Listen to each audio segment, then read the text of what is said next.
क्या खरीदना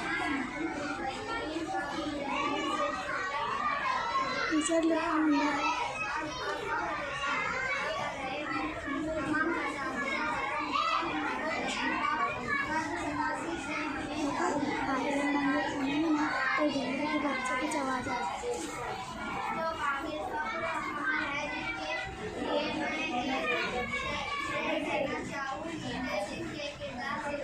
आती हो सदाकत की महक, जिनके किरदार से आती हो सदाकत की महक, उनके हदीस से बेहतर भी निकल सकते हैं। साहब-ए-ज़ी वक़ार दौरान तालीम हमसे जानिता या गैर जानिता बेअदबी या गलती जब भी हो तो हम असातिज़ा से माफ़ी चाहते हैं और तमाम दुनिया से मुखातिब होते हुए मैं ये कहना चाहूँगी कि हमसे कोई कमी पेशी या ज़्यादती हुई हो तो हम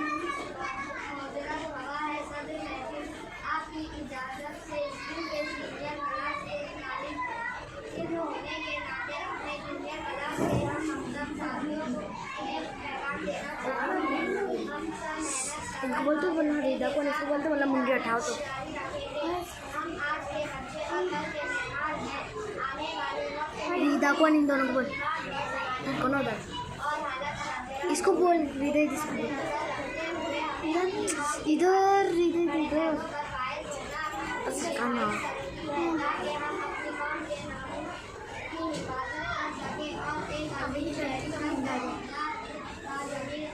आयशा दिखा जरा नहीं शेड बोलते ना